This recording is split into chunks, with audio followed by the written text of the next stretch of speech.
Buongiorno, good morning.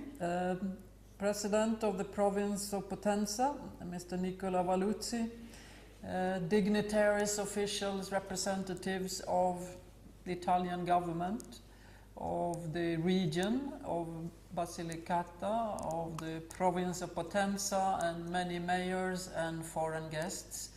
It's a pleasure to be able to address you this morning.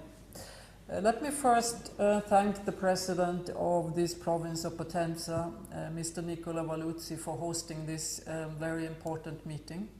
Your hospitality for this entire conference has been a great pleasure for all of us, but also for the commitment that Potenza has shown in its work for working resilience, and also involving the UN Disaster Risk Reduction Office and the whole partnership of resilient cities in your work.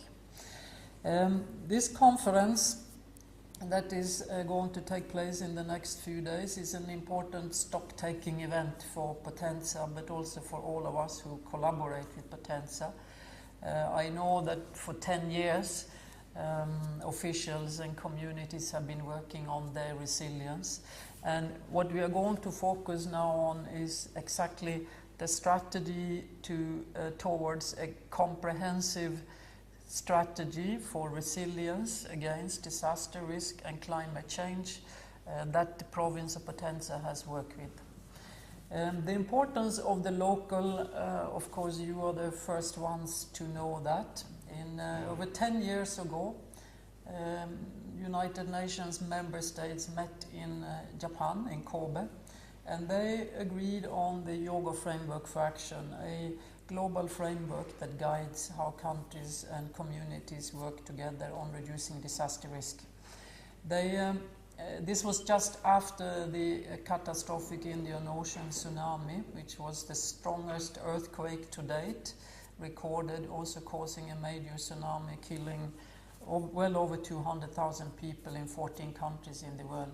And this became the trigger for a very strong sense of that we have to do something, that this is unacceptable, and much more determination needs to go into risk reduction. It became also very evident that if local authorities and communities are not well prepared and know their risks and plan for the risk, we were not going to see more resilience at the community level. So with that spirit, now 10 years ago, also here in Potenza, of course, the work started. Now, at that time, the focus, of course, is on government's responsibilities. But over this past 10 years, it's become very clear that governments cannot do it alone, that they need the engagement of all of society.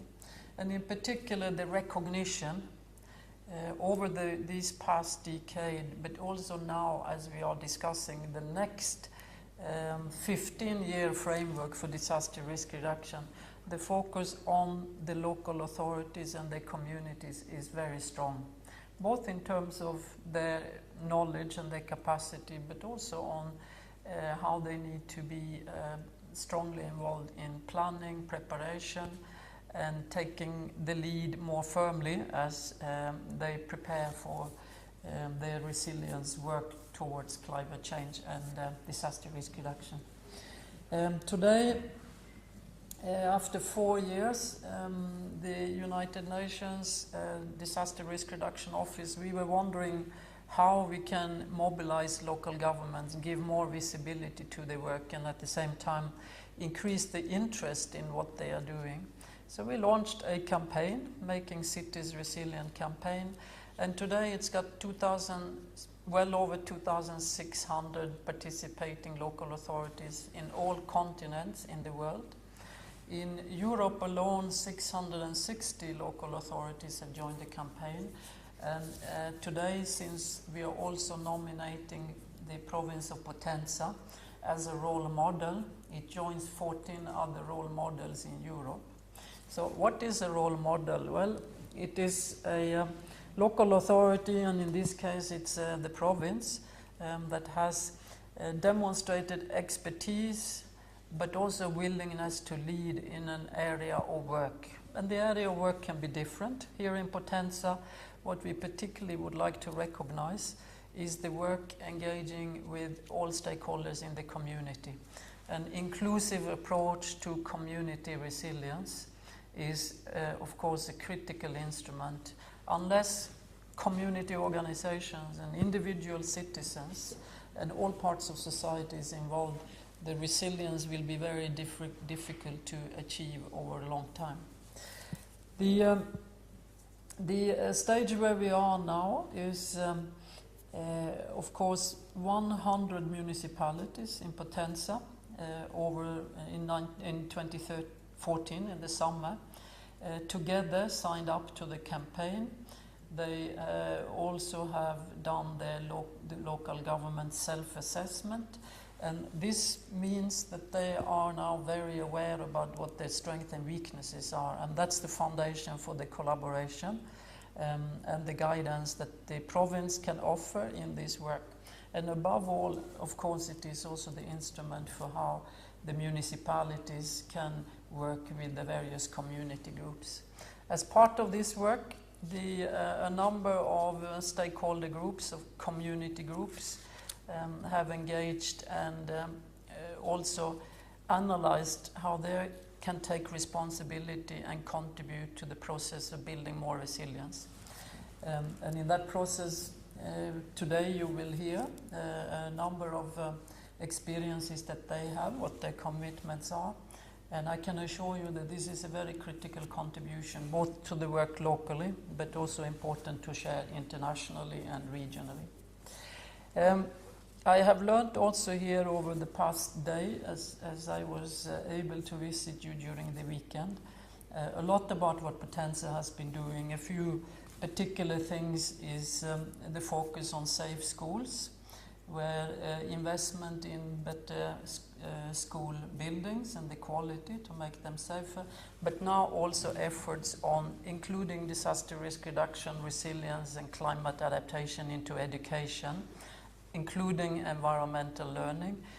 I think are efforts that we would like to applaud, recommend, and hope that they will be successful. A lot of focus on infrastructure, a very important area for resilience. Environmental assessments, looking at issues that have to do with the environmental sustainability. So what you are doing here in Potenza is a strong recommendation is to integrate the work on climate change, on disaster risk, to ensure the sustainability and viability of your development model here. And here in Potenza it means both giving attention to rural communities, to agriculture and farming, but also to include the urban areas and the industrial areas in the province and in the region, to make sure that there is space for everyone, and also that the resilience is not something that happens in isolation with one community for the other. So that's both what happens at the local level, municipal and regional. At European level, we have had a strong cooperation with Italy and the civil protection for many years, and Italy has provided strong support to the international work on disaster risk reduction, not least through hosting an all-European conference under the Italian presidency of the European Union in 2014, with a very high-level ministerial conference that took place in Milano. And that conference issued a major declaration on behalf of Europe that has provided a solid political support for all the work that is going on in Europe, and given a strong input also to the global discussions. We are now, as we speak, 45 days from the United Nations World Conference on Disaster Risk Reduction. It's 10 years ago since we had a similar discussion. This time we have updated and revised the international framework for disaster risk reduction. And this revision and updating has, of course, been done on the basis of widespread consultation over now almost 3 years. We started in 2012 in March. When we launched the consultation, we have talked with local governments, with parliamentarians, community groups, national governments, of course, and many specialists. And the simple question is, what have been your successes and constraints over the past 10 years, and what do you need in order to keep working to achieve more safety and resilience in the communities? On that basis, we proceeded to offer governments some text on which they could continue their discussions. So we are now in consultations. Governments are currently negotiating the text, and that's why, unfortunately, I am not with you today as you start your conference, because I will have to go back to Geneva for the continued negotiations that we hope will conclude in Geneva. Otherwise, we will continue when we meet in Japan in March to finalize it. And of course, I hope and trust that governments will agree on a document that will assist countries, local authorities and communities to continue their work towards reducing the losses to disasters and achieve a higher level of sustainability in our social and economic models. I know that the team here in Potenza, at the provincial office of Potenza, working with the now 100 municipalities and their staff, has done a tremendously important job over the past 2-3 years. And I'd just like to conclude my comments this morning with recognizing them, with recognizing Alessandro Attoli, who has led this work, but also his entire team and his office of very committed staff. And I trust that with the support of the province, with the support of the provincial leadership, the region, the municipalities, this work will yield results in the near future, but also require work that continues over quite some time, and that is sustained. It is not a one-time effort, of course. These are efforts that have to continue over years in order to ensure exactly what we are using in the title of the conference, namely the resilience of communities and nations. I wish you a very successful conference, and I look forward to hear about the conference, or follow your discussions, but also to be able perhaps to visit you again and continue to follow the work that you are doing here, because I know, I'm very convinced from what I now have learned, that this will be important for many other local governments and their communities around the world. So thank you for joining this conference, and I wish you 2 very successful and intensive days. Thank you.